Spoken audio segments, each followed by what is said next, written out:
Welcome to Jayanthi's kitchen. ನಾನಿವತ್ತು ಪಾಲಕ್ ಮೆಂತ್ಯ ಸೊಪ್ಪಿನ ದಾಲ್ ಮಾಡ್ತಾಯಿದ್ದೀನಿ. ಹೇಗೆ ಮಾಡೋದು ಅಂತ ನೋಡೋಣ. ನಾನೊಂದು ಕುಕ್ಕರ್ ತೊಗೊಂಡಿದ್ದೀನಿ. ಅದಕ್ಕೆ ತೊಗರಿಬೇಳೆ, ಹೆಸರುಬೇಳೆ ಸೇರಿಸ್ಕೊತಾ ಇದ್ದೀನಿ. ಎರಡೂ 1 ಕಪ್ಪಷ್ಟು ಸೇರಿಸ್ಕೊತಾ ಇದ್ದೀನಿ. ಈ ಬೇಳೆನ ತೊಳೆದು ಕುಕ್ಕರ್ಗೆ ಸೇರಿಸ್ಕೊಳ್ಳೋಣ. ನಾನು ತೊಗರಿಬೇಳೆ, ಕೆಂಪು ತೊಗರಿಬೇಳೆ ಸೇರಿಸ್ಕೊಂಡಿದ್ದೀನಿ. ಮಾಮೂಲಿ ತೊಗರಿಬೇಳೆನೂ ಸೇರಿಸ್ಕೋಬೋದು. ಈಗ ಇದಕ್ಕೆ ನೀರು ಸೇರಿಸ್ಕೊಳ್ಳೋಣ. ಈಗ ಇದನ್ನು ಕ್ಲೋಸ್ ಮಾಡಿಕೊಂಡು ನುಣ್ಣಗೆ ಬೇಯಿಸ್ಕೊಳ್ಳೋಣ.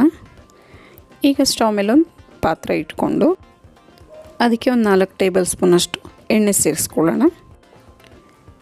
ಎಣ್ಣೆ ಕಾದ್ಮೇಲೆ ಸಾಸಿವೆ ಸೇರಿಸ್ಕೊತಾ ಇದ್ದೀನಿ. ಜೀರಿಗೆ ಮತ್ತು ಒಣಮೆಣಸಿನ್ಕಾಯಿ ಒಗ್ಗರಣೆಗೆ ಸೇರಿಸ್ಕೊತಾ ಇದ್ದೀನಿ. ಕರಿಬೇವು ಸೇರಿಸ್ಕೊತಾ ಇದ್ದೀನಿ. ಇದೆಲ್ಲ ಒಂದು ಸ್ವಲ್ಪ ಫ್ರೈ ಆದಮೇಲೆ ಒಂದು 6 ಎಸಳು ಬೆಳ್ಳುಳ್ಳಿ ಸೇರಿಸ್ಕೊತಾ ಇದ್ದೀನಿ. ಇದನ್ನು ಕುಟ್ಟಿ ಆದರೂ ಸೇರಿಸ್ಕೋಬೋದು, ಸಿಪ್ಪೆ ತೆಗೆದು ಹಾಗೆ ಸೇರಿಸ್ಕೊಂಡ್ರೂ ಆಗುತ್ತೆ. ಚೆನ್ನಾಗಿ ಬೆಳ್ಳುಳ್ಳಿನೂ ಫ್ರೈ ಆಗಬೇಕು. ಈಗ ಸಣ್ಣಗೆ ಕಟ್ ಮಾಡಿ ಇಟ್ಕೊಂಡಿರೋ ಅಂಥ ಈರುಳ್ಳಿ ಸೇರಿಸ್ಕೊತಾ ಇದ್ದೀನಿ. 1-2 ಈರುಳ್ಳಿಯಷ್ಟು. ಈರುಳ್ಳಿ ಒಂದು ಸ್ವಲ್ಪ ಫ್ರೈ ಆದಮೇಲೆ ಟೊಮೊಟೊ 2 ಟೊಮೊಟೊ ಸೇರಿಸ್ಕೊತಾ ಇದ್ದೀನಿ.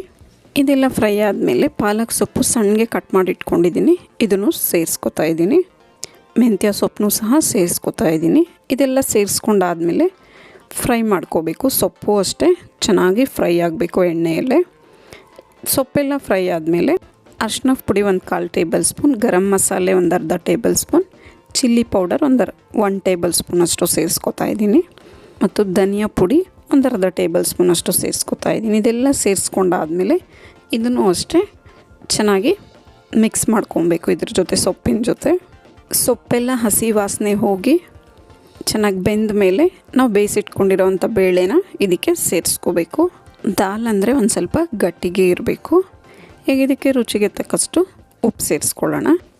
ಈಗ ಇದನ್ನು ಒಂದು ಕುದಿ ಬರ್ಸ್ಕೋಬೇಕು. ಈಗ ರುಚಿಕರವಾದ ಪಾಲಕ್ ಮೇಥಿ ದಾಲ್ ರೆಡಿಯಾಗಿದೆ. ಇದಂತೂ ಚಪಾತಿ ಜೊತೆಗೆ, ಅನ್ನದ ಜೊತೆಗೆ, ದೋಸೆ ಜೊತೆಗೆ, ಎಲ್ಲದರ ಜೊತೆಗೂ ತುಂಬಾ ರುಚಿಯಾಗಿರುತ್ತೆ. ನಿಮ್ಗೆ ಈ ಹೆಲ್ದಿ ದಾಲ್ ರೆಸಿಪಿ ಇಷ್ಟ ಆದಲ್ಲಿ ಲೈಕ್, ಶೇರ್ ಆ್ಯಂಡ್ ಸಬ್ಸ್ಕ್ರೈಬ್ ಮಾಡಿ. ನಿಮ್ಮ ಅನಿಸಿಕೆ ಅಭಿಪ್ರಾಯವನ್ನು ಕಮೆಂಟ್ಸ್ ಮೂಲಕ ತಿಳಿಸಿ. Thank you for watching.